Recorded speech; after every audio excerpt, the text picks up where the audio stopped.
Welcome, everyone, to another episode of the Country Club Leaders Podcast. I'm your host, Leo McMahon. Today, our guest is author and sports writer Michael Bamberger from Patchogue, New York. Welcome, Michael. Leo, no one could say other with a better South Shore Long Island accent than you. That was beautiful.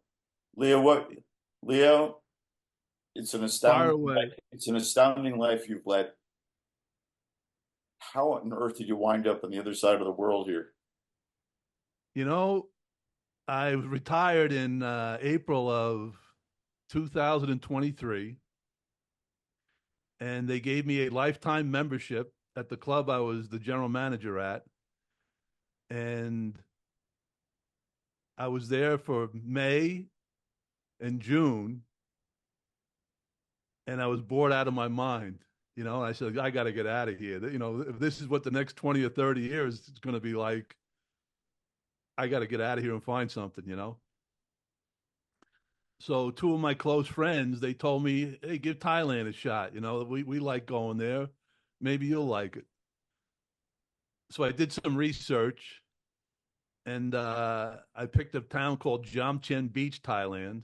It's about an hour and a half south of Bangkok, and it's right on the water. And I was going to stay for a month, but now I'm going to stay for the rest of my life. I just love it here. It's a great spot. Where did you retire from? Where was your last job? Last job was Lost City Golf Club in Atlantis, Florida, which is kind of central Palm Beach County. Okay. And what were your years at Belport? Belport, I was there from 1990 to 2000. 1990 to 2000. You came after Tom Patry, Right. and So before for people and that then don't know, Michael grew up learning to play golf at Belport, and I was a director of golf there at one time. yeah. Anyway, go ahead, Michael. And then did Jimmy succeed you? Yes, yes, So it goes Nick Petrillo, Tom Patry, you, and Jimmy. correct. Okay. And Don Stefani would have overlapped with all you guys. Exactly. Don was the common thread through, I guess, through four of us. And he only passed away in the last year or two. Right. I think maybe you're the one Good, who told me that. I'm not sure. yeah, good guy, very quiet, loved golf, and he loved Belport Country Club too. That's for sure. Really did. Yeah. Yeah. Well, do your listeners know about Belport? No, why don't you tell him about it? Go ahead. Well, you're more qualified than I. You've logged more rounds than I have, but we both logged a lot of rounds there.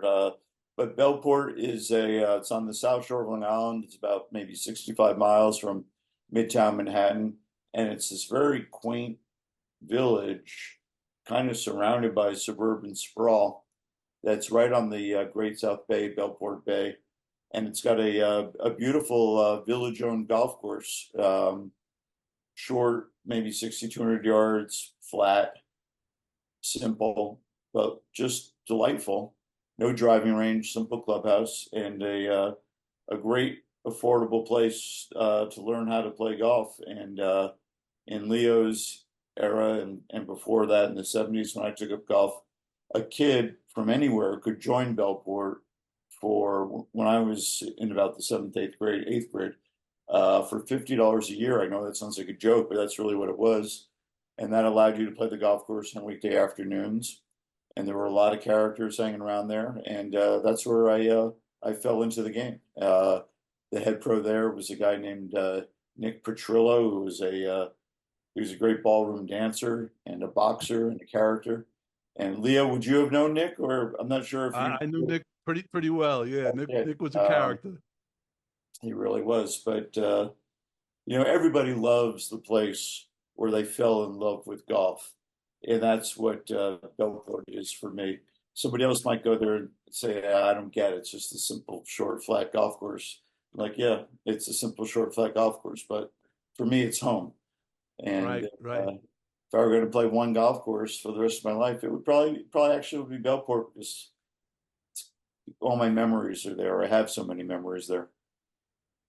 And it's always played under 4 hours too. That was a good thing about Belport. Yeah, for sure. Pace of play was always very good there. Did you ever know Larry Lodi in your years, Leo? No, Larry no. Lodi was a friend of mine from Patchogue, and Larry Lodi was an incredible athlete in Patchogue. He could hit a baseball, he could catch anything out of the bay, and uh, we had a friendship that was based on golf and other things, and playing golf quickly. And and on a summer day, we could start at 6 o'clock and finish by 8:30 without racing, just actually just playing the golf course. Right, right. So these days, the people that I play golf with, I think they think that I play obnoxiously fast. But to me, I'm just playing the way that we played golf as kids and the way a lot of people played golf at Belport, which was very simple. Just keep advancing your ball. Almost everybody walked at Belport. It was a walking course for sure. And you just looked out for the other guy and advanced your ball. And after he or she played their shots, then you played your shot. It wasn't complicated. You know what? I think you hit on something there. Belport, everybody learned how to play fast. Whereas some golf courses, they take for granted a 5 hour round, so everybody learns how to play slow, you know? Wow, that's interesting. How'd you find your way to Belport? Were you a Sayville kid growing up? Yeah, I grew up on West Sable Golf Course, which Yeah, if I had to choose a course to go back to the rest of my life, I'd go back to West Sable, you know? sure. It's where I grew up, you know? Yeah. And But then I was an you assistant at Nassau Country Club oh for yeah. I think 4 years, and then I went to Belport for 10 years. Oh, well. Did you live It was in the good. village of Belport in that period? For a few of those years, I did. Yeah, I lived on Country Club Drive, I think it was. Yep. Yeah, it's a great town. Belport's a great spot. If nobody's ever been there, it's a great spot. Yeah. Nassau Country Club, that's where the term Nassau, the betting term, was invented, wasn't it? Right, right. It's a great club. Really good Why club. don't you tell Great the golf folks course. why don't you tell the folks about the origin of the term Nassau, the betting term? So Nassau Country Club, they used to play matches with other clubs, and they used to play at Nassau Country Club, and Nassau was pretty good, and they beat the hell out of these other clubs. So they didn't want to embarrass them in the New York Times and whatever other newspapers that were printing the results of the tournaments or the matches. So they came up with a scoring system. Whereas if you lost the front nine, the back nine, and the overall, you lost 3-0. So in the newspaper, it sounded like it was close. And if you lost 2-1, it sounded really close, you know? So that's how to my knowledge, that's how the Nassau bet came to being. Yeah, I've heard the same, but Leo, you added something that I never knew. It came because members at Nassau would play members of other clubs, and the nature of the match would be a 3-point match rather than the traditional, best of 18, which is, of course, what match play is. But they would play best of three, so to speak, front nine, back nine, and overall nine. Right, right, Nassau members from Nassau playing members of other clubs. right. Oh, So the interesting. match always looked close, you know, 3-0. We only lost 3-0, you know, they could have got killed in the Yeah, match, but it only looked like 3-0. yeah, we were in it. Later, when the world got ridiculous, when golf became ridiculously affluent, it became popular for people to say, "Yeah, I'll play that guy, car, house." In other words, a car for the front nine, a car for the back nine, and the guy's house for the overall 18. I I heard people on Long Island, big bucks people, say, "Yeah, I'll play." If they wanted to be dismissive of the other person's game, they'll say, "Yeah, I'll play you, car, house." I never heard that one. Yeah. But NASA, everybody knows. I don't know if everybody still knows the term Nassau. I'll play you in Nassau. I think so, but it's firsthand to me. You know, I, Right. I like it. It's a good bet. I don't play it myself. I'd rather just play a straight match. You know, I have a friend here. I live in Philadelphia, and I have a friend I play. Well, a lot of the guys that play golf with here, we'll just play a straight match, no strokes or as few strokes as possible for $1. And we take our inspiration from the bet and trading places where the Duke brothers play for $1. Because really, at this stage of my life, I'm 64. If I was playing for $1 or $100, it would make absolutely no difference. I'm going to give it the exact same. It's going to mean the same to me. I'm going to play for the same amount of, I'm going to put the same amount of effort into it. Now, if it was for $1,000, that's probably the point where I'd start getting a little more nervous because I don't want to lose $1,000. I don't really want to make $1,000 either. But for Right. $100, I can handle. Yeah, I like playing for a dollar Nassau, just visualizing shots and having fun. Exactly. I Exactly. played yesterday, and the goal between me and the three guys I play with, we all just try to remain peaceful for 9 holes. That was the goal for 9 holes. You're Stay peaceful. running with a rough crowd there in Thailand, I guess. What do you remember best about your Bellport years? So it was almost like Mayberry that had a golf course. Yeah, Everybody in the town was real nice. The members were real nice. They loved golf. When I got there, they didn't have a tee time reservation system. So there were guys sleeping in the parking lot on Thursdays to get a Saturday and Sunday morning tee time. So these guys were right, sleeping, members of a club sleeping in the parking lot at midnight right. to be the first shot at the weekend Saturday and Sunday tee times. That was interesting. And I remember the day you came over to do a story, and your photographer came in the men's card room to take some photographs, and one of the members broke her camera. I think. I did not remember that, but I might not have been. Yeah, I might not have been in the locker room when that happened. I think I would remember that, but yeah, it's not surprising at all because that card room, that men's locker room was sacrosanct. It was a little world unto itself, and uh, pardon me, Leo. But one of the things that was special about Bellport was that it was private and it was public at the same time.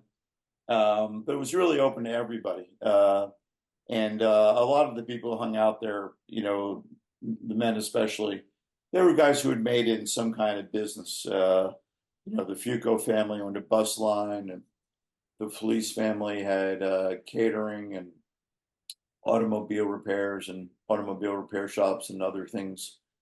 And so they were people who had accomplished something in their life, and and golf was like a reward for them. And sitting in that men's locker room playing cards, that was sort of a reward for them, and they were enjoying it, and they didn't want anybody else in there, and I can understand that. I yeah. also think they played. Go ahead, Lou. I think the one guy he didn't want his photograph taken because he was afraid who would see him in the card. Yeah, well, there may have been some unsettled debts related to this story that we don't know about. Right. So I know you had a high school golf coach, John Sifanek, and I knew John. He was a really nice man. Can you tell us one or two stories about John?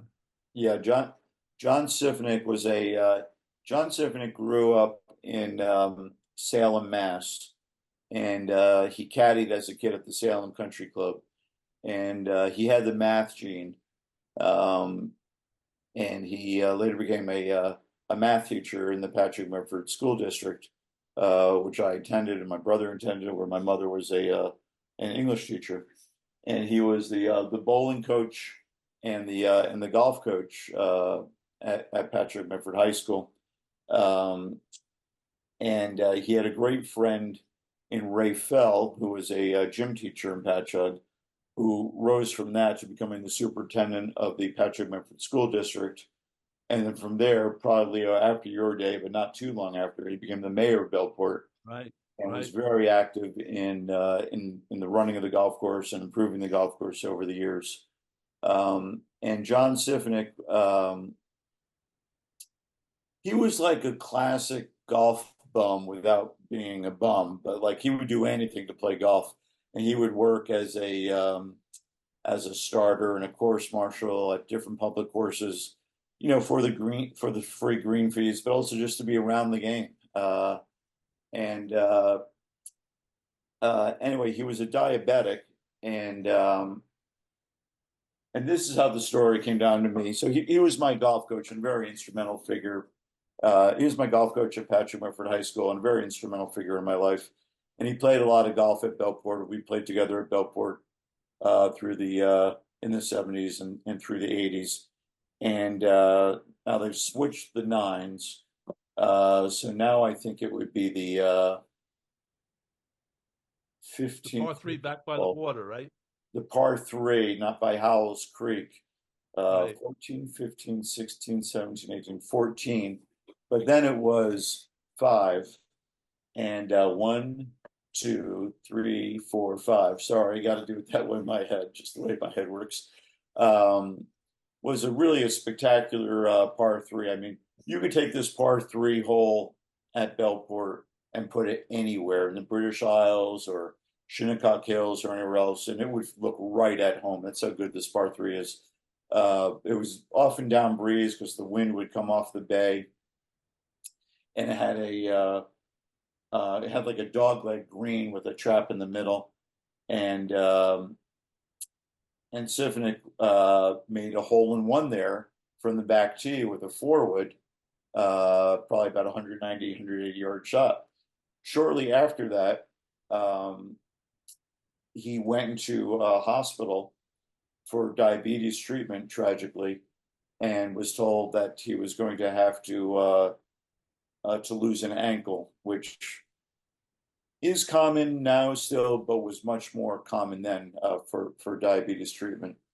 And I can only imagine, any of us can only imagine, for men who is so in love with golf, the idea of losing a foot and maybe still being able to play golf, but in a totally different way. What kind of impact that would have had on him? And then, as I understand the story, while he was waiting to have the operation, I think he was told he was actually going to have to lose his whole leg. And the upshot, and the long and the short of it, is that he had a fatal heart attack while waiting to have this surgery, and he was Wow. only he was probably only in his mid 40s then. So it was a tremendous loss for the family, of course, and for all who knew him. And but I'm really glad you brought him up, Leo, because I think for me to remember him, which I do often, the thing that comes to mind is that his love for golf was infectious. And you know, as a pro, Leo, if your love for golf is infectious and you can somebody else can pick up on that love, they're going to approach they're going to be drawn to the game. So you had that in your life, Leo. I know the head pro at West Sable was a figure like that for you in your life, and maybe there were others that I wouldn't know about. You know, and I had that with Sifnik. You know, I hope to some degree my writing is that for other people, but I think it's very much worth talking about because you want to identify who those people are in your life, and if you can, you want to thank them because anybody who loves golf like you do, Leo, and like I do, has a John Sifnik in their life who has shaped their life. That's why I brought it up because I had a high school golf coach too, Tony Gamboli. I don't know if you remember Oh, him. sure, yeah, I remember them very Right. well. He and Sifnik were friends. So he was my John Sifanak Yeah, basically. Good guy. yeah, Sifnik And used the to, other thing we had in common that your mother didn't play golf, did she? no, not at all. But she went to the My South mother didn't Army. either. Yeah, My mother didn't either. But how'd every you get time I go to started? her house, she'd be watching golf on TV. That's funny. How, well, two quick things for you. Did you know Jimmy Dunn growing up I knew in there's Bayshore? yes, there's two Jimmy Dunns. I knew both of them. Okay. Who are the two Jimmy Dunns you know? So one is a tall left-hander. He's a member at Southwood Ho. Definitely not the guy Loves I golf. know. And then there's a shorter version of Jimmy Dunn. He's a stocky right-handed guy on Wall Street guy, I believe. Yeah, I played yeah. against him in high They grew school. up in Bayshore, or Jimmy Dunn. The Wall Street Jimmy Dunn grew up in Bayshore. Yeah, good stick, very good, and and got very active in professional golf and was on the PGA Tour policy board for a period. Uh, Right. Did a how did good job, in you, my opinion. where'd you go to high school, Leo? Sable High School. Okay. But Jimmy What Dunn did a sport? good job, I thought, for the PGA Tour, and then he got. I guess he's not there anymore with on the policy board. Yeah, no, yeah, he gave that up. Yeah. Well, without doing the whole thing. His thing was the Saudis want to be in professional golf on the highest level. And it was almost like, in my view, almost like a hostile takeover. So then the question becomes, well, how are you going to deal with it? So Jimmy's instinct, he's a very personable, warm person and very hands-on and direct. And his thing is, well, let's find out what they want. So he met with this guy who runs the PIF fund, this investment fund with billions and billions of dollars, and met with the guy, a guy named Yasir, to try to actually find out what he wanted. Uh, but it's like everything in this world, money complicates things so quickly, uh, and it was like, in my opinion, the Saudis dropped this money bomb on golf, and everybody went scurrying for all the drop dollars. Not everyone, but some people did, and it's really complicated the professional game immeasurably. But weirdly, it has had absolutely no effect on regular participatory golf, like you see at Bellport, where they got a crowded tee sheet, and the public Right, course right, in right, right. Philadelphia, and the private Good point. courses here. Yeah. Is You that know what what? It made me think of it today when I was listening to the Lynx Land, and you were describing the old European tour, which was like the old American tour back in the 40s and 50s. And now we have Live Golf just throwing money at everybody. It's a big difference between the way golf started and the way it is today. right? And like, even if you haven't necessarily thought, you don't have to think about the game in these terms to have picked up on what I'm about to say. Golf is all about the numbers. If you shoot the number, it doesn't matter what your personality type is. They can't keep you from the P. You can play your way. Leo and I at our age today, if we were good enough, we could play our way onto the PJ Tour. No one can stop you, except for your ability. So alongside that, part of the appeal of professional golf, and this is the part that people might not pick up on immediately, is that you earned what you earned, and you earned what your scores said you earned. Now you could make money off the course, but that was separate. So one of the things that made golf special was that it very much dovetailed with our idealistic vision of what capitalism was all about. Like, earn it, earn it, earn it. Earn it with the numbers, earn it with your scores, earn it with your ability, earn it with your hard work. So now we're getting to a different model of golf where there's sort of there are on Live Tour for sure, there's guaranteed contracts, and uh, and that's okay if they want to do it that way. And it's certainly what almost every other professional sport has. But it's just different for people like, you and me, Leo, who grew up with golf done one way. You described the scene in the Lynx Land where the guy you were caddying for takes you and your wife and his wife, who's pregnant, out to dinner. Yeah, You made a comment. He's playing for all five of us, basically. We're yeah, all five of us are depending on how he plays. yeah, yeah. And it's unnerving. With for that guy's name is Peter Teravainen. He lives in Singapore, by the way. He married a girl from Singapore and has lived in Singapore for most of his adult life now. And Peter played golf at Yale, and he was really, really good at golf, but that didn't mean he was going to make a living at it. And so for Peter, any week where he could make more money than he spent was a successful week. Now, after the Tiger era, it became fashionable to say, oh, I'm just playing for the W's. Well, in Peter's era, it was just like, I'm just playing so I can keep playing. And that was very appealing to me. And I think, Then you just Hogan had that, and I got to interview Arnold Palmer a number of times, and I think Arnold Palmer had that. But Tiger and his mindset changed that for a lot of people. right. You described it really well. Thank you, Lou. There was a lot of pressure there. You could feel it. How you coming along with your own writing? What are you looking to write? So I came across the system in my 60s, my last job at Lost City Golf Club, where the president, club president, said, "I don't want to micromanage you. Come up with a weekly format, for our meeting." So I looked around, and I belonged to a Facebook group of Navy SEALs. So these guys are either health nuts or business nuts, basically. So I said, I'm looking for a weekly format to run my weekly meeting with my business owner. And like 80% of them said, use the entrepreneur's operating system level 10 meeting. I'm like, I never even heard of it before. And 80% of these guys were saying that's the system.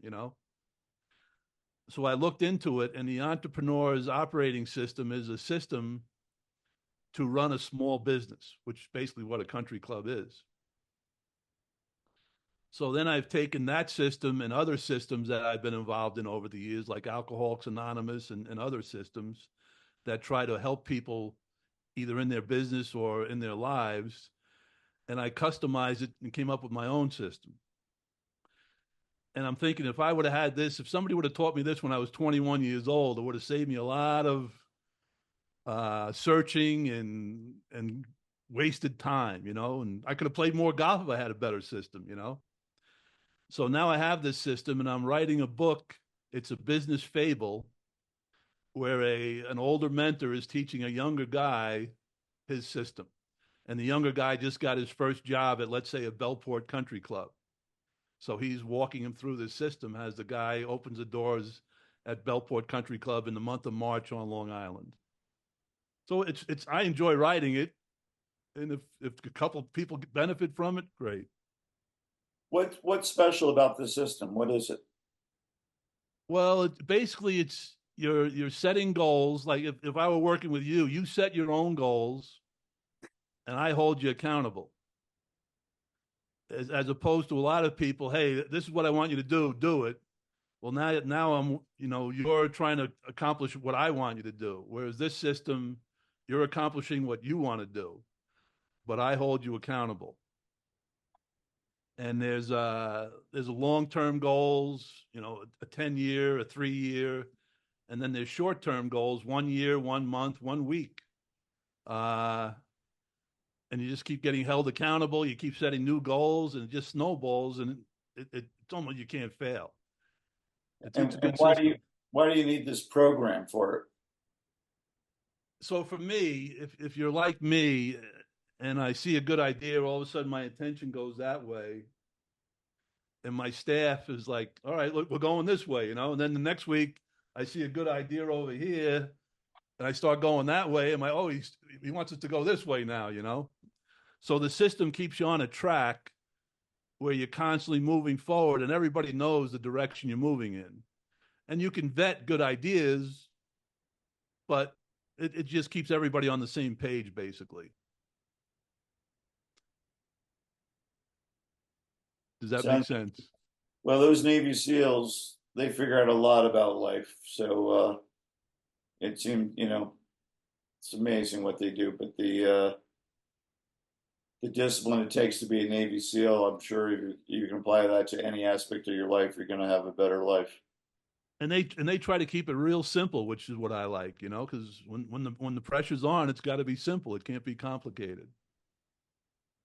Yeah, I think Tiger found that with his own golf. Like when Tiger talks about the swing, it can sound very complicated, but I think when he gets over the ball in pressure situations, I don't think it was complicated for him at all.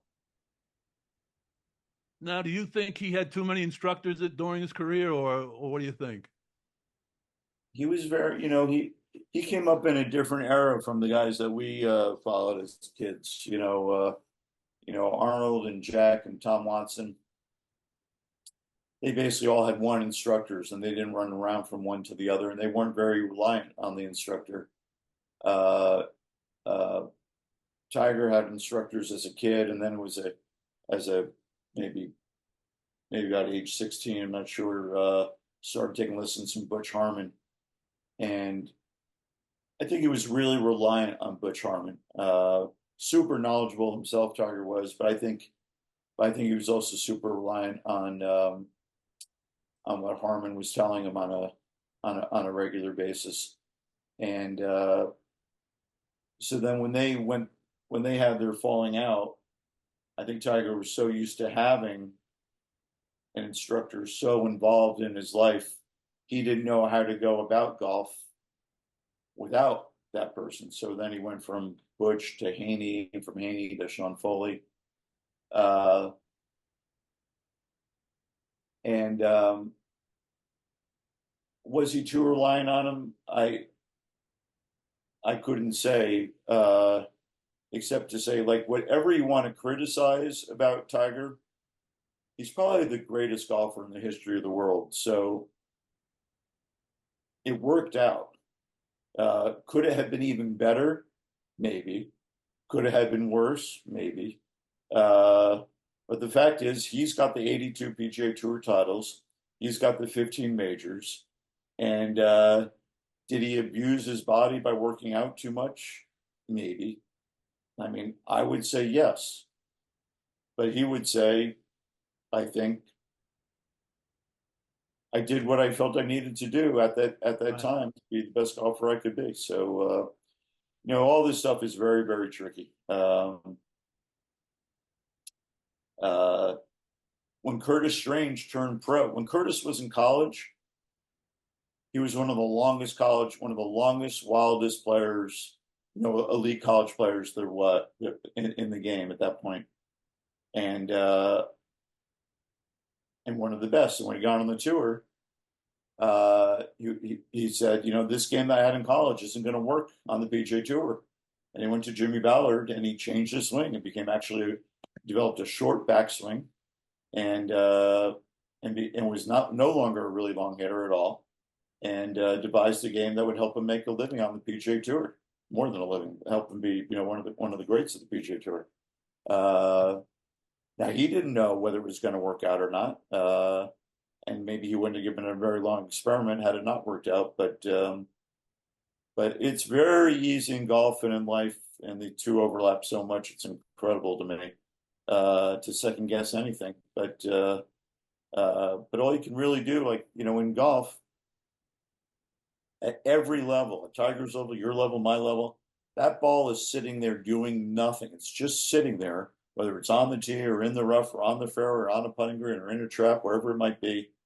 And you have to make a decision about what you want to do with that golf ball. Nobody else can make it for you. And that to me is the ultimate beauty and challenge of the Yeah, game. there's It's no you excuses. and a stationary golf ball. And yeah, there are no excuses. Uh, and I think you get upset because uh, you tried so hard to make good decisions, and in the end, you either did or you didn't. But it mirrors life Like that way. it's funny you bring up Curtis Strange because some people could say, hey, if he learned a better swing, maybe he would have won more. And that Jimmy Yeah. Ballard swing, they're proving it really isn't a great swing today. At least that's what today's teachers are saying. Oh, interesting. I was not even aware of that. To me, Jimmy Ballard's a teaching legend in the game. Has he sort of fallen out of favor? I was not even aware of that. Well, he teaches that getting That behind the move. ball stuff, and now you got stack and tilt stuff, and that seems to be in vogue right now. Did you do a lot of teaching in your career, Jimmy and Leo? Yeah, I did. Yeah, yeah. Was there And was there I was more of a Ballard guy than anything. Now I think uh, I heard a lot of people. uh, uh, that's interesting. Well, how about competitive golf, Leo? What kind of competitive golf did you play? Just club pro level stuff, Metropolitan PGA. I won a tournament or two. In the wintertime, all the club pros in Florida would go down. I'd come in 10th or 20th place in some of those events. Did you know Bruce Zabriskie? Sure. Yeah, Bruce played on the European tour. Was he on the European tour when you were there? He wasn't. I think he was on the. I think he was trying to play the U.S. tour then. But I know Bruce. He's a legend of Suffolk County golf. Is Bruce your age? Bruce is my age, so I'm playing in a club pro event, and we both shot 68 the first round. So I'm paired with Bruce in the second round, which is the final round in this event. And Bruce shoots another 68, and I shoot 75. And our cars are parked together. So I open the trunk and I fire my clubs in the trunk, and slam the trunk. And Bruce turns to me and goes, "You didn't think you were going to beat me today, did you?" He said, "I've been playing every day for the past 20 years, sun up till sundown." He said, "This is all I do. You had no chance today." And he was right. Yeah. So Zabriskie grew up in Southampton, and almost everybody has heard of Shinnecock Hills because they've had U.S. Opens there. But they may not know the two courses next to it. One's very well known called National Golf Links of America. Do you ever play that, Leo? Yes. And then on the other side of Shinnecock Hills is Southampton Country Club. And now there's a fourth course called, what's it called? Sabonic. All But great courses. in Bruce's day growing up, they would sometimes play, they'd start at Southampton Country Club, drift over to Shinnecock Hills, and then drift over from there to National Golf Links and play some crazy loop of their own invention when everything was more informal, and especially in the winter. But those are three amazing golf courses. Is Did you ever play Savannah connected to any of those courses? Sabonica? Yeah, not no. I mean, No. if they're right up against each other, Sabonic and National Golf Links, you can see National Golf Links from Sabonic a little bit, but no, You couldn't the jump holes on. never really touch. I think there's maybe one place where a wicked slice off Sabana could wind up on the National Golf Links property, but basically no. But they're right next door to each other. Right, right. Yeah, Bruce was a great player. I worked for Bruce one winter in at Trump International Golf Club in Florida, and we're getting ready for a member guest tournament, and it's like 9 o'clock at night, the day before the first round of the tournament, and Bruce is making the scoreboards up. He had really good calligraphy skills. So it's 9 o'clock, and we finally get the last name on the scoreboard. It's like 100 players or whatever. And Bruce throws down a magic marker on the floor, and he goes, "I'm 5-time PGA of America Player of the Year. What the hell am I doing score sheets for?" But that's the life of a club pro. That's the way it goes. Yeah, well, I was in St. Andrews last year, and I picked up a an application for to be a caddy at the old course just to see what was on it. And photography skill is one of the requirements to be a caddy at the old course because you're gonna have to snap photographs Right. of the visiting foursomes. Yeah, so people have no idea. I mean, I met Jim Herman when he was working at a Trump course, and well, no, excuse me. I was going to say, and he was folding sweaters, but he wasn't. His wife was folding sweaters, and but they were doing together as a husband and wife. They were doing what you had to do to get better at golf. And Jim got better at golf and became a very successful PGA Tour player. Anyway, Leo, my typing life is calling me, so I'm going to have to bid you a good day here, but. A pleasure to see you after all these years. Except for the Good seeing hair, you, except Michael. for the changes in hair, I'd recognize you right away. Well, that and your your Thailand shirt. I don't know what you call that, but you don't see that kind of shirt in the United States very often. Yeah, I don't know what you would call it. But anyway, I just wanted to say I really enjoy reading your books and listening to your Thanks, books, Leo. and the more I read them, the more you know a whole lot about the game of golf that most people don't know. It's pretty Well, impressive. I'm glad we both found our way to Belport, and yeah, you'd be very impressed with the job that Jimmy is doing there now, and the whole staff. He's got a bunch of great kids working for him, and they had Bill Love as a course architect come through there, and they're all modest changes, but they except for flipping the nines, but they've all made a great deal of sense. And the greens are always beautiful, and they're still beautiful, but they've got a super superintendent there, and I don't know if you'll ever make it back to Belport, but I think you'll recognize everything, but you'll also be pleasantly surprised by everything they've done there. Hopefully one day I'll play Belport and West Sable one more time. That'd be great. Leo, thank you All right. very much Thanks, for having Michael. me. Thank you for your interest in my work. I really, really appreciate it. Thanks for coming on. Okay, Appreciate it. bye. Bye bye.